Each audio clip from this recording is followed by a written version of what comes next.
So I'll start by saying thank you, Steve and his team for allowing me to present here today. It was something I wanted to do. It's something that I'm really passionate about, and it's being able to share the lessons from an incident which happened last year.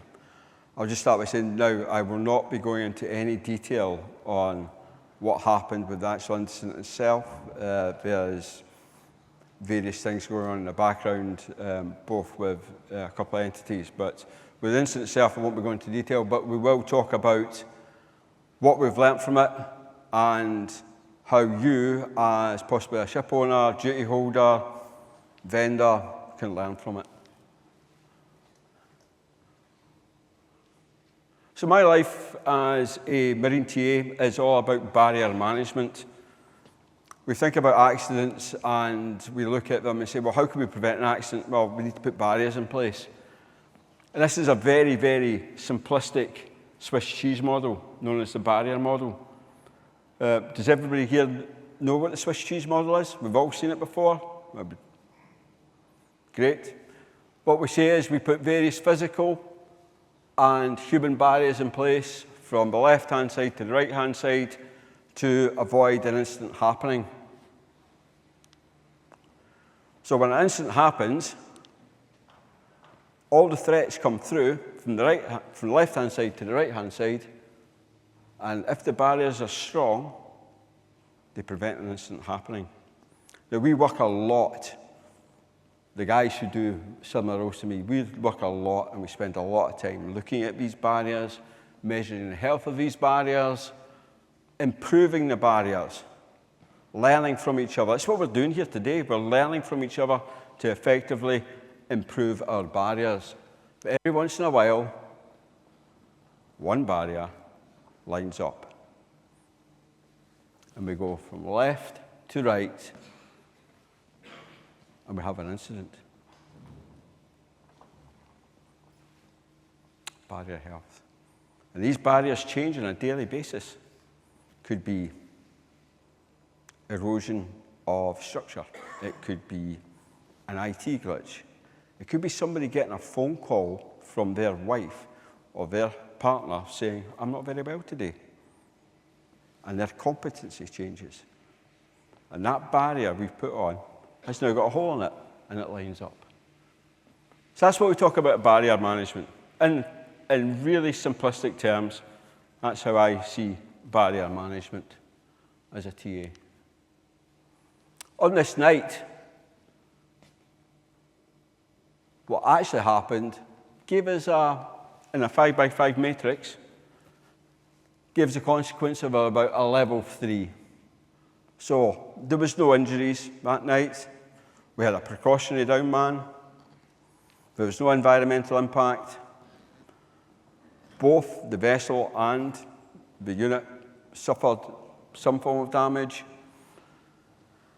We stopped drilling operations and we attracted some reputational thing. So that's the actual. But as a good duty holder, we don't look at the action. We look at what this could have been. What could this really have meant to us? Well, actually, it goes from a moderate straight up there to the very top. In the vicinity, within that complex, there was 450 people.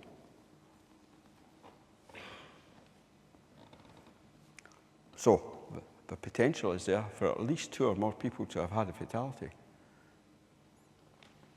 There was a remote likelihood of, or even a moderate likelihood of an environmental impact if we'd hit a riser. Not uncommon, has happened before, Mumbai High. We all remember the Mumbai High. Happened in India, took out the complete platform and a number of fatalities on that night. A remote likelihood of a significant amount of financial costs to the business. And reputational. Yeah? I mean, if we look at how this could have been in the worst case, it would have ended up in the court.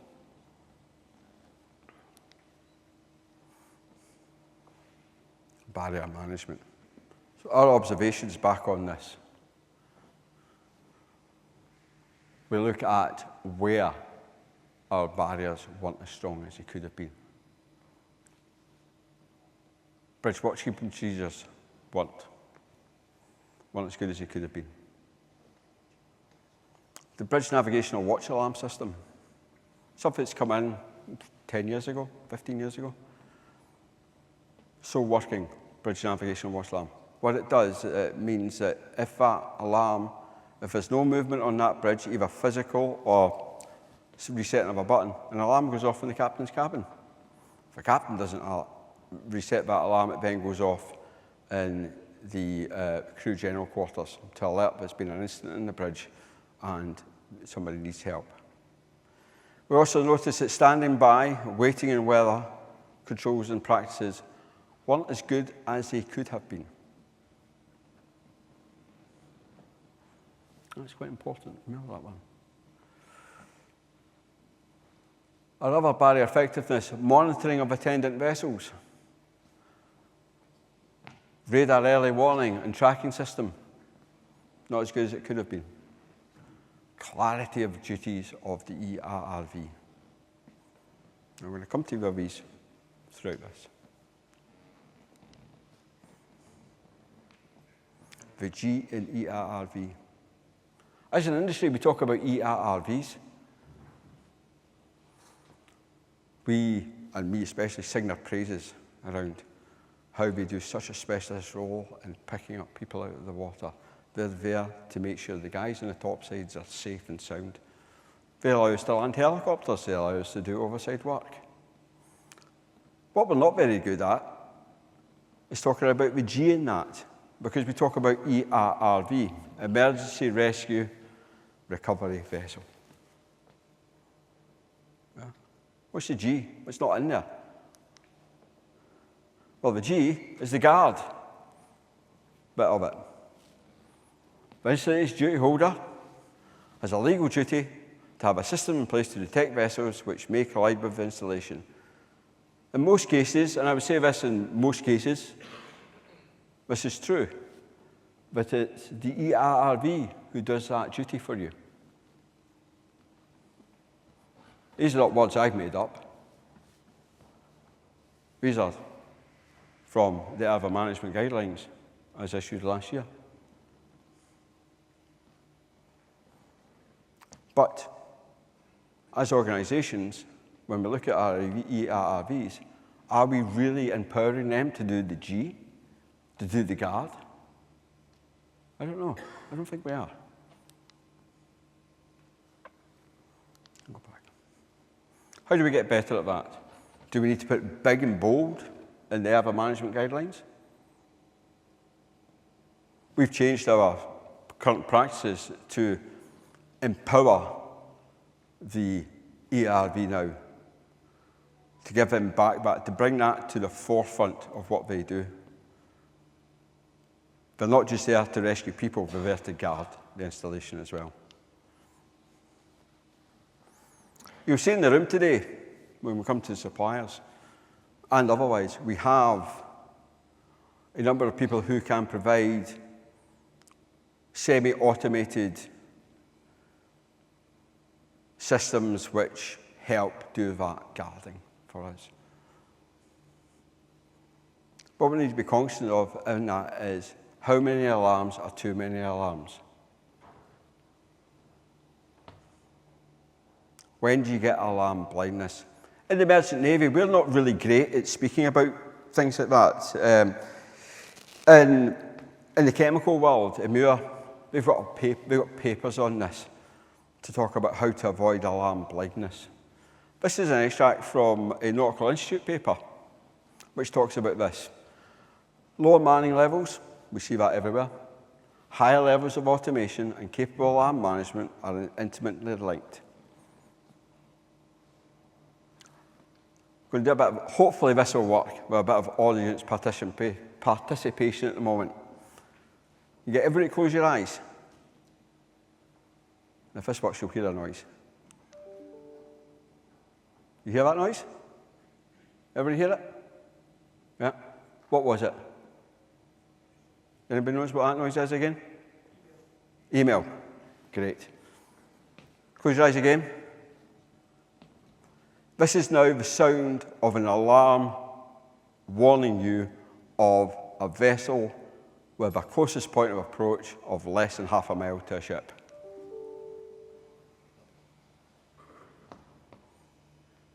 Yeah? What was that noise you heard there? Email. What's right?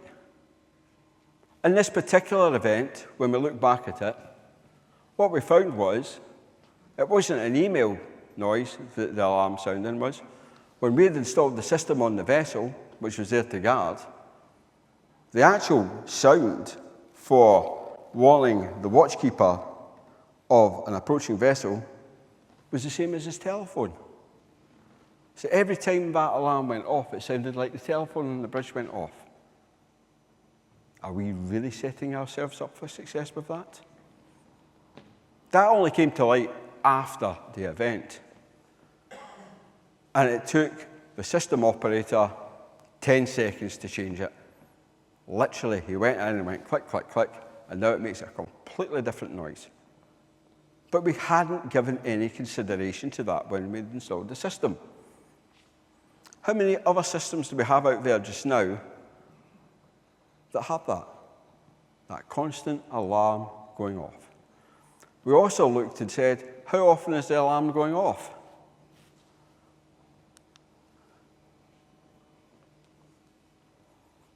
How often are these alarms going off? Well, this here is a particular installation in the North Sea, in the middle. The ERV is up to the top left there.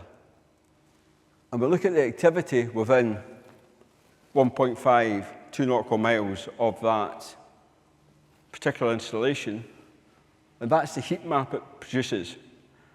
Now, this heat map was only taken over 1 week. If the ERV is to guard that particular platform, if it's got all that activity going on around it, how the hell can it see the platform? How does it know what's a threat and what's not a threat? And with that also, you can imagine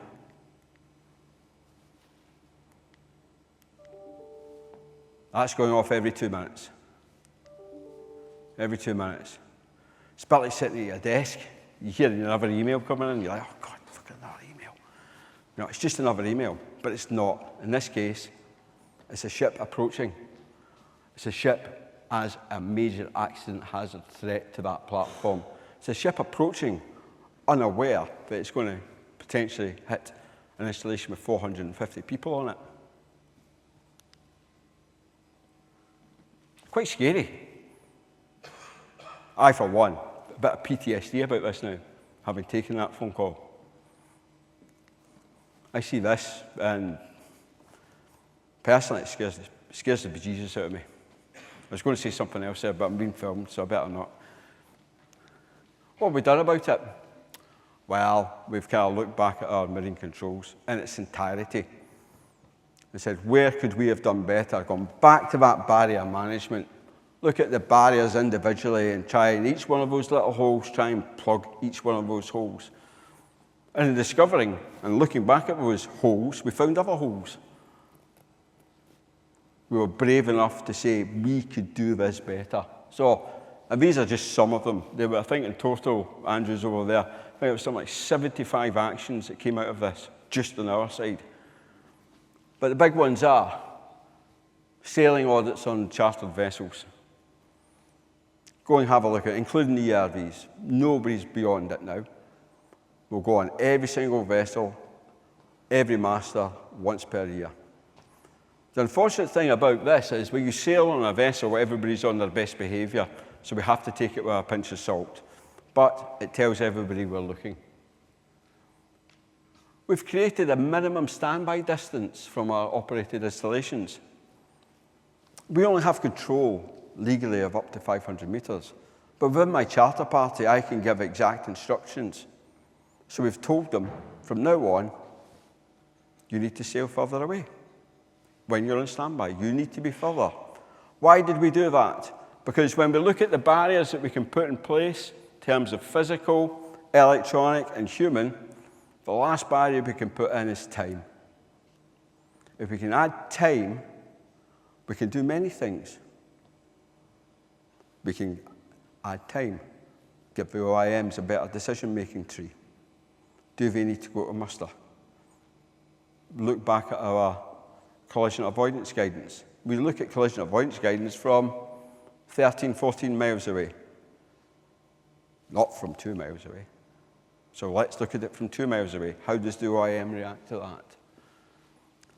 We spent a lot of time resolving our radar early warning system issues. We have learnt so much about our system. We've now got a system that works for us. Now got a system which the masters are engaged with. A system that people are now trying to build trust in again. That's a big thing. The guys didn't trust the system before because it was alarming all the time. If it's alarming all the time, we don't see the value in it, it becomes, oh, it's just that thing there going on. Enable ERVs and management of attendant vessel processes.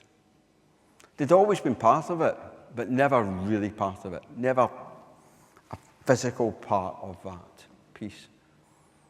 We've looked at our process and said, right, so from now on, if you move from X, from point A to point B, and the ERV hasn't been informed, they will intervene.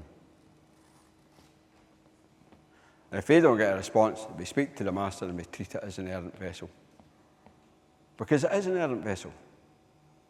An errant vessel is not a vessel 13 miles away. An errant vessel is any vessel which is unauthorised to approach that platform.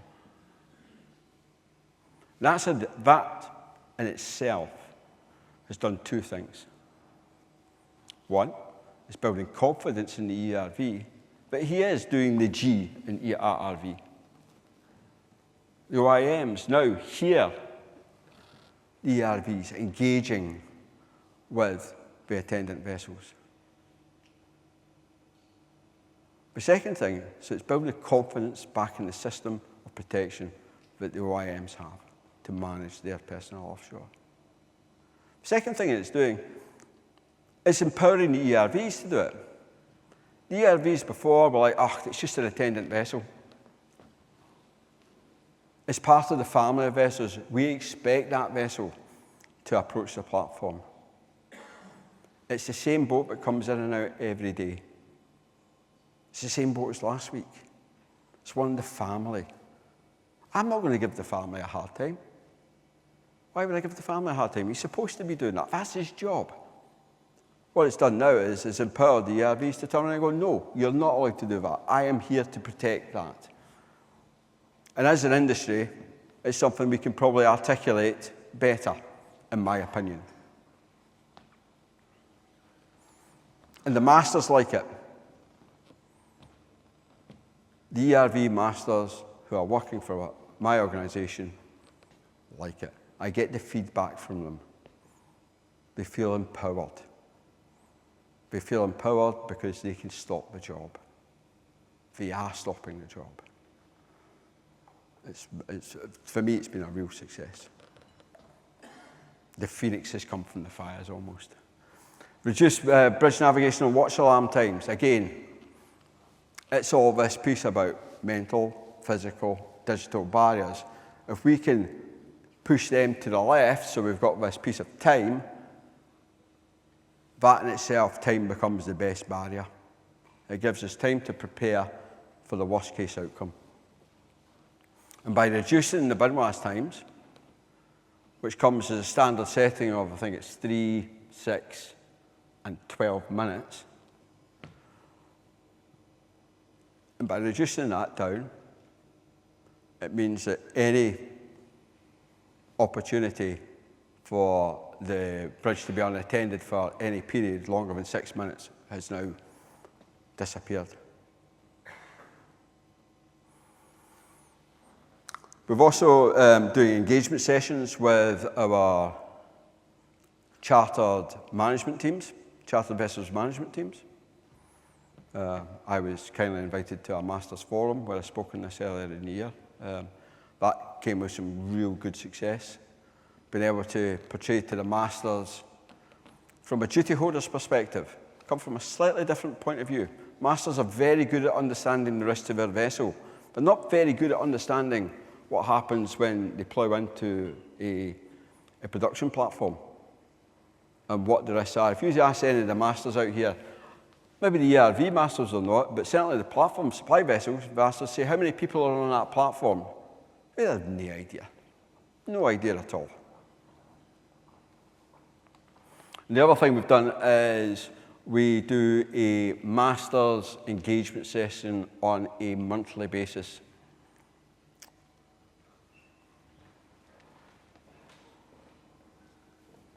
Looking at my time, I'm going too quick. The engagement sessions have been led by digital connectivity going on.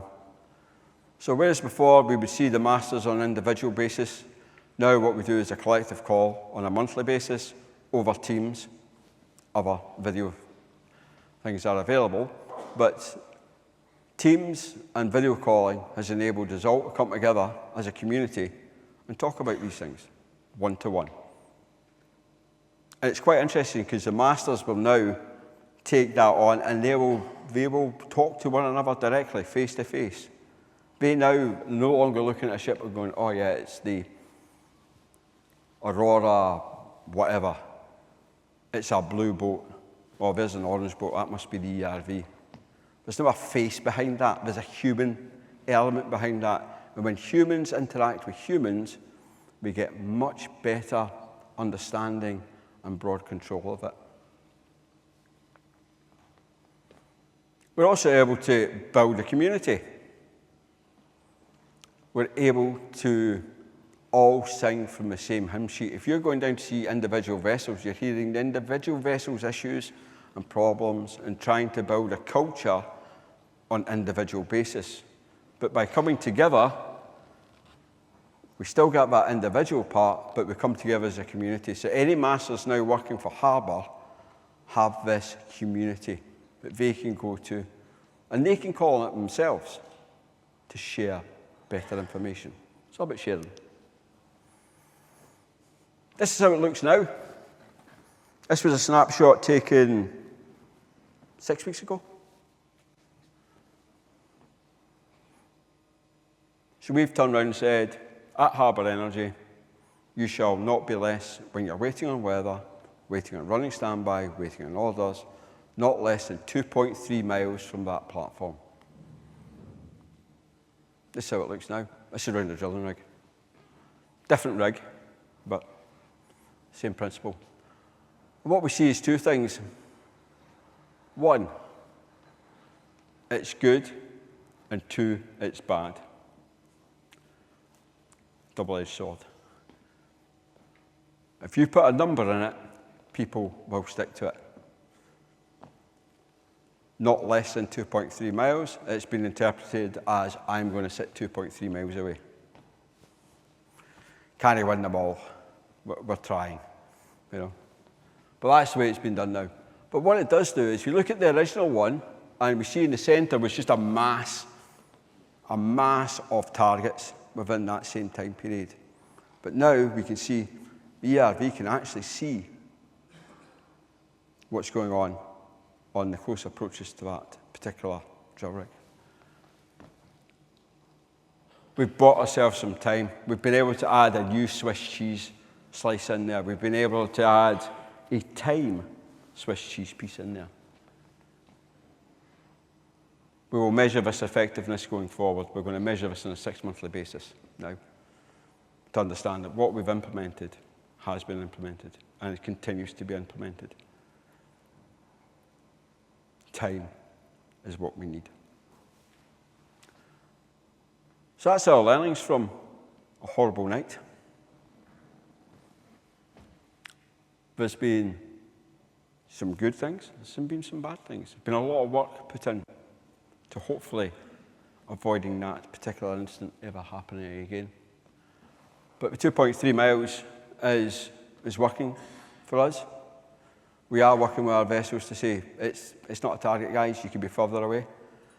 The unexpected benefit of this, if we want to come down to real brass tacks and what oil companies like to see in a lot of ways, is it's actually improved the efficiency of vessel operations at that field. Because the vessel is no longer sitting 500, 700, 8, 9 a mile away, the vessel now takes a bit longer time to come in, so we need to plan a little bit more. The operation had come to that drilling rig, you know, Amazon type thing. I've ordered it, I want it here now. I want it here now, now, now. Right, don't need you now. You can go and sit there for an hour, 2 hours, then come back in. All managed properly. But now, rather than coming in and out 4 or 5 times in a day, what we're doing is they're bringing the vessel in, working that vessel, and then putting it to standby for a longer period of time. So it's actually more efficient doing it that way, than in and out, in and out. It's coming in, it's getting set up, getting all settled down, working away, and it's delivering efficiencies for the operation. Because they don't have this mentality now of, the boat's just there, I can just bring it in whenever I want, because it takes a bit longer.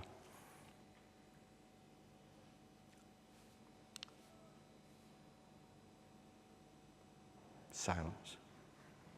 Happy to take any questions, although I can't actually answer any questions about the incident itself. Craig. Hi, Craig Reevy from ASCO. Thanks for the presentation, Alex, first of all. I guess it's not really a question, it's more of a observation for the room. I've been involved in ship collision risk management offshore for 25 years now, and a lot of the lessons that you've just spoken about there, sadly, I've seen them when ship collision incidents have happened in the past. So my kind of challenge to the room is, how do we get better at sharing this amongst the industry? You know, how do operators share incidents and learnings? You know, because as I say, alarm flood, alarm sounds, functional safety, distractions, none of it's new, Alex. So it's really a challenge for the room. No, Craig, you're absolutely right. The only way we're going to get better at doing this is by people in the maritime world sharing it with MSF. I fought tooth and nail with senior management today to stand here and do this. I felt it was really important to be able to stand here and talk to your you today about this, and for this to be documented as a share. We know that, and Paul is going to come up and speak to next about a number of other incidents which have happened in the industry, and we look back and say, where are those shares? Why have they not been shared with the community? You know? I remember I've spoken to Paul and his colleagues, and we have actually completely rejigged our frequency incident rates after conversations with the HSE. Our initial assessment of ship collision was it wasn't very frequent. It's two or three a year, I think it is, something like that, on average. So if it's 2 or 3 a year, why is there not 2 or 3 shares a year coming through the industry saying, this is what happened? It was a DP dropout. It was human error. I think we just need to be bolder and come out to it. I mean, ultimately, it wasn't the lawyer stopping me being up here today, put it that way. But yes, you're right. There is at least 3 vehicles, if not more, out there of sharing these incidents. Why do we not use more of them? Yeah.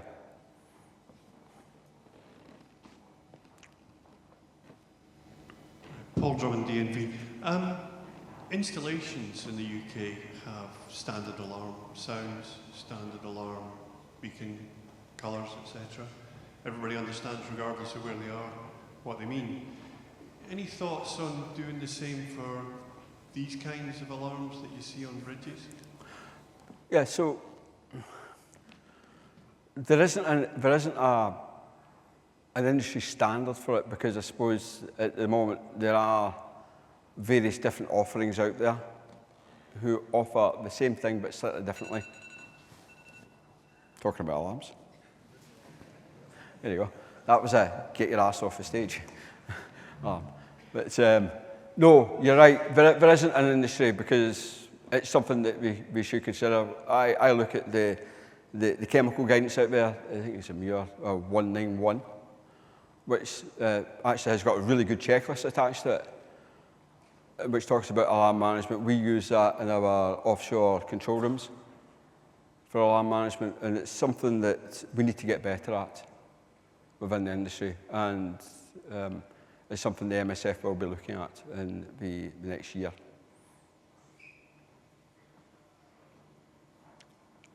Chris, lady there, sorry.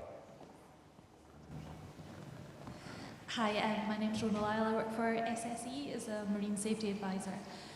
You mentioned there about reducing the BINWAS times. Yep. But there's been a number of global incidents where we've seen those systems actually being disabled. So how do you overcome that issue, I suppose? Yep. I mean,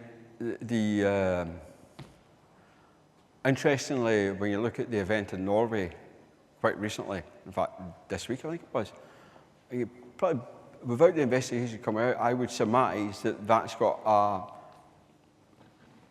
part to play in it. I can't stand here and say it was on or it was off, but I think there needs to be better clarity that the requirement says that the BINWAS needs to be enabled when the vessel is underway. Yeah.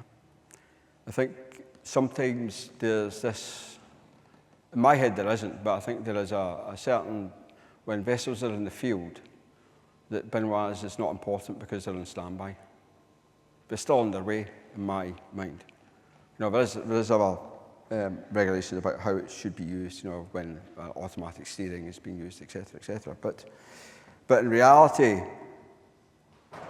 I think it's been, this is my opinion, that it's been installed, it's been used, but people don't see the value in it. And companies are generally have a policy about it because they have to have a policy about it, not because they see the value in it. It's like with anything else, any alarm management, if you see the value in that alarm, you'll do something with it, and you'll make sure it's always in the forefront. But if you don't see the value in it, you won't do it. So yeah, you're right. I don't know the answer to that. I wish I did. Bruce. Bruce Strachan, Subsea Microplan. Yeah, a couple of things. First of all, barrier. I like the barrier stuff, mate. Always have. It'd be a good idea that near misses have to be.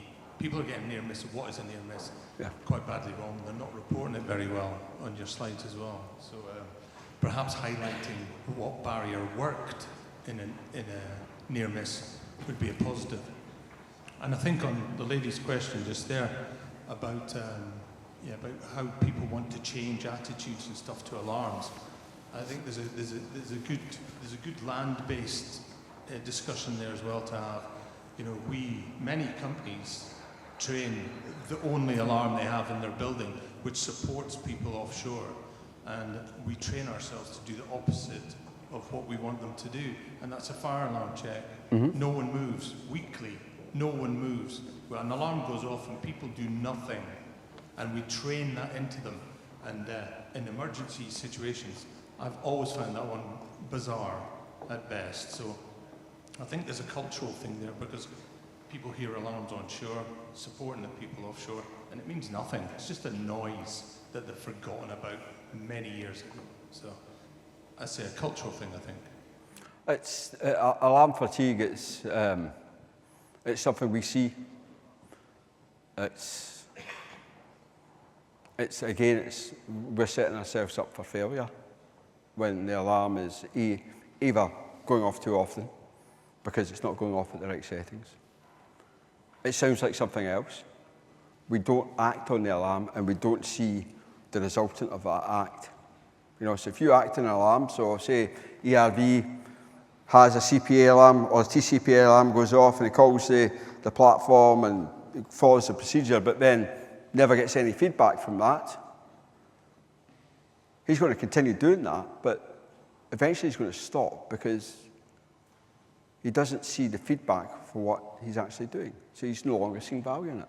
It's about, you say, with the fire alarm. If you set off the fire alarm in the building and everybody sits there and doesn't move because it's only a test, eventually, when it goes off for real, people are going to think it's just a test. It's a great analogy. Great analogy. Yeah, it's a cultural thing, but I think if we're setting ourselves up for success, we need to install to the people who are hearing that alarm, what is the value of that alarm? What is that alarm actually trying to do? What is it telling me? What is the danger? What's the resultant of it? And we need to make the alarms much clearer for the guys who are receiving it. I remember being on a bridge years ago when I was sailing a desk and sailing a ship. And we had a blackout and everything came back on board. And it's just a noise of alarms on the bridge. And you would spend half an hour setting everything up, and there was always one at the end. It was like a high-pitched one, and it would take you another hour just to find it. And it would be like a gyro alarm, the actual gyro itself had to go and be reset, you know. But in that, I look back to Ben and go, we didn't know what each of the individual alarms was. We didn't learn, and we didn't spend the time to learn what the individual alarm was. So it would take you longer to understand what that alarm was and what it meant because we never tested it. So I think the alarm piece is a huge piece of work, which I think the industry as a whole needs to better address. I'll take one more question if there is. If not, I'll exit stage left and ask. Anyone? Cool. Brilliant. Thank you very much for the opportunity to share.